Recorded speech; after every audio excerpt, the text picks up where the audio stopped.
Hello, good morning, students. Today I am going to teach you the lesson on Ruskin Bond, who wrote a story type of essay. The name of the topic is Night Train at Devli. Devli is a place in Tonk district, Rajasthan, where he felt how he met a girl selling something and how he contributed his experience with the readers.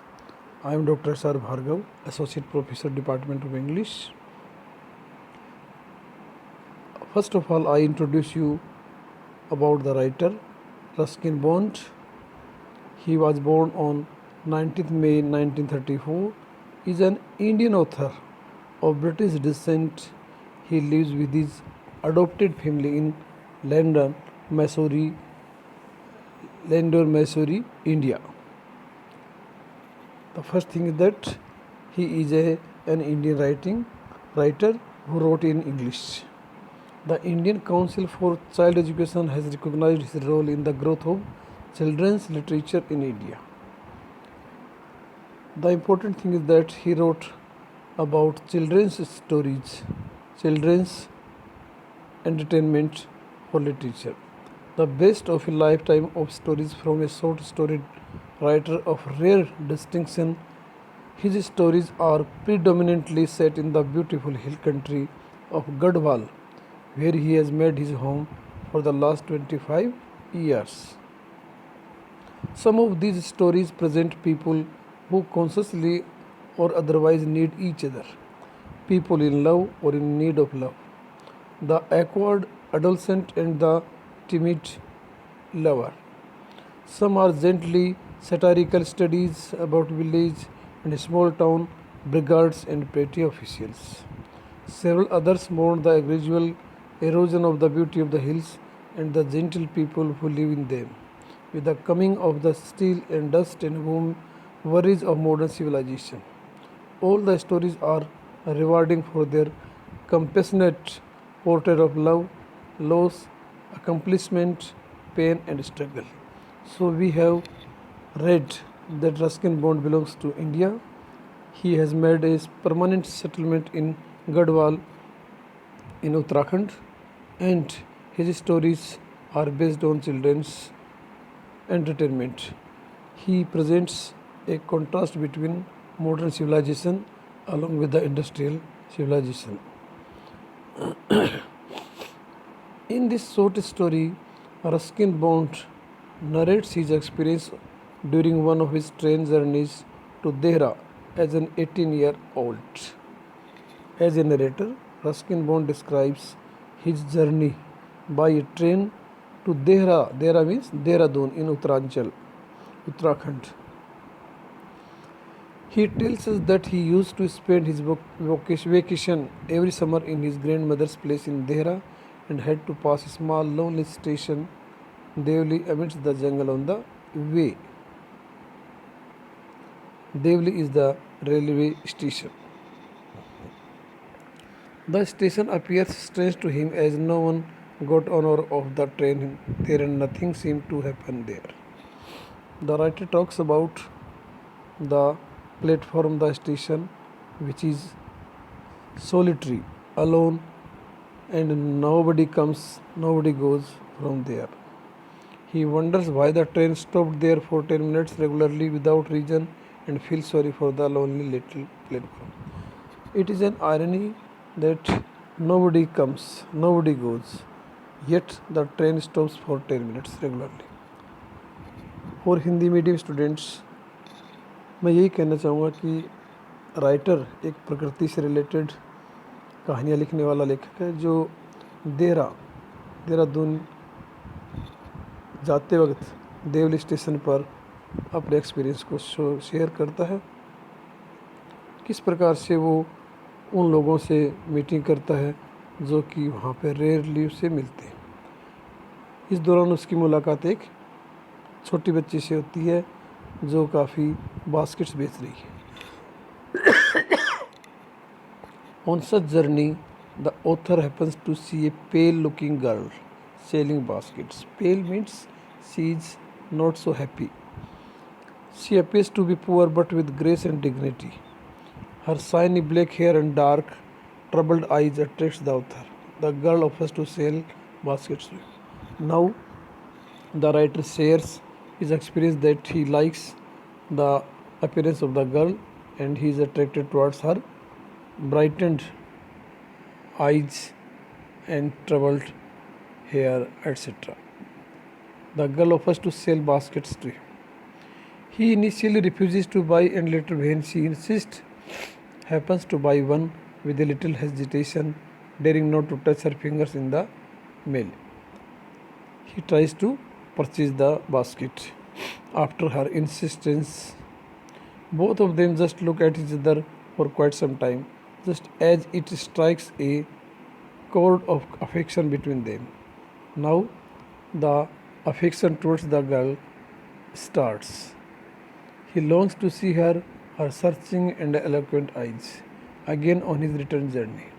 Whenever the writer happens to go, he looks the girl at the platform and tries to find out. The meeting helps to break the monotony of the journey and brings in a sense of attachment and responsibility towards the girl. Now the writer tells that the monotony, the tediousness of journey comes to an end when they find each other attracted towards each other. The second time he sees her, both of them feel pleased to see each other. A smile on their faces, reinforcing it. It seems like a meeting of old friends.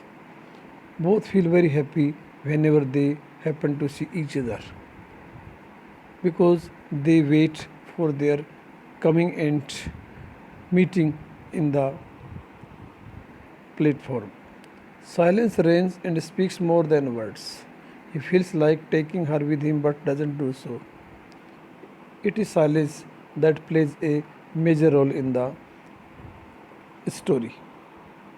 Both are silent and both want to speak, but they are speechless. He tells her that he needs to go to Delhi, and she replies saying she need not go anywhere, perhaps expressing her helplessness.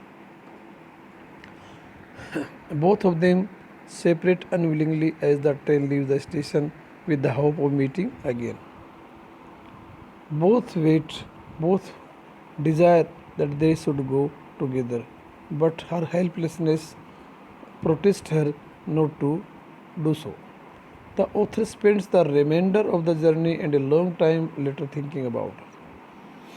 Now the writer has in his mind the meeting of the girl and he remembers her whenever he feels himself alone. The next summer, soon after his college term finishes, he rushes to go to Dera, eager to meet the girl, his grandmother being an excuse. He also tells that in next summer, whenever his vacation starts and college term ends, he rushes to go Dera and eager to meet the girl. This time she is not to be seen at the Devli station, though he waits for a long time. The writer feels very unhappy whenever he thinks that he could not meet the girl. This deeply disappoints him and a sense of foreboding overcomes him. On his way back to Delhi, he again waits anxiously to see her, but it ends in vain. On inquiry, he comes to know that the girl has stopped coming and nobody knows about her whereabouts. He tries to find out her, but he is not able to find her because she has started not to come there. Once again, he has to run for the train and invariably leave the station. Now it becomes the habit of the writer to visit the place frequently.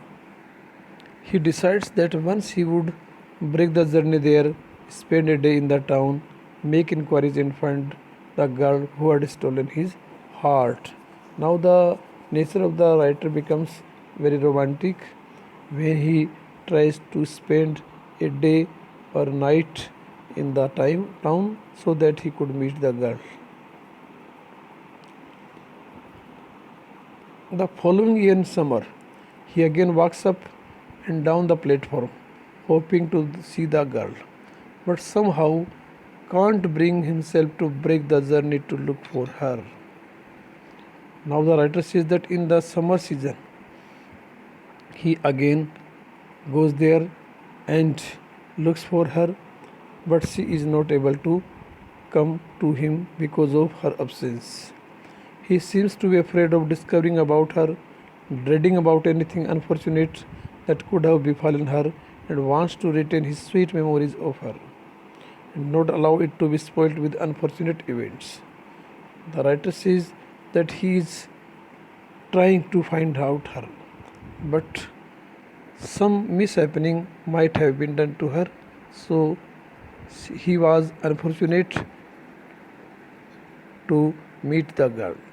All the same, the author also suggests to his readers that he did not want to project himself like a hero of a movie where the hero would meet his sweetheart, going through all hardships and win her over. Now, the writer says that he does not want to perform as a hero of the movie, following the example that the hero would some struggle for her, wait for her, and ultimately get united with her.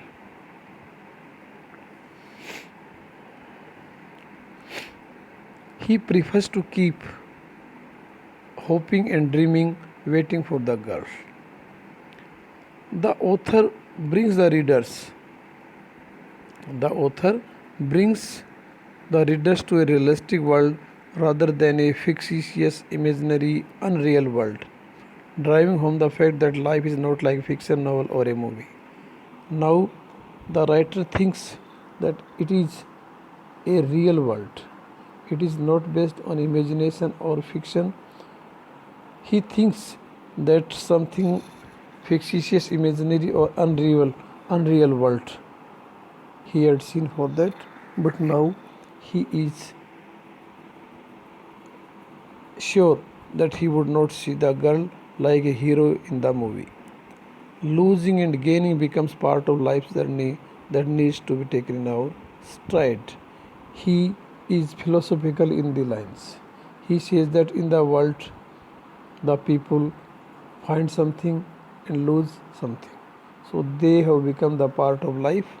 So they should not be attached to anything after performing their duties. Life is a constant process which can't be stopped. Constant process, continuous process in which everything is going on. We can only carry memories forward while life goes on. Only we have memories, nothing, because the reality is that whoever comes has to go from the fact.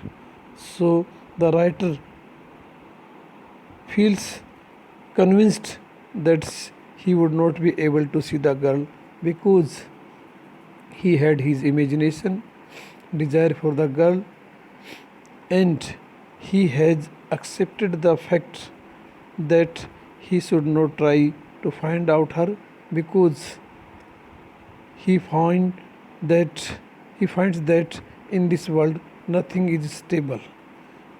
So we have to get satisfied that in the real world all imagination, fiction, fancy things are to be treated only for just a moment of relief, but ultimately we have to come to a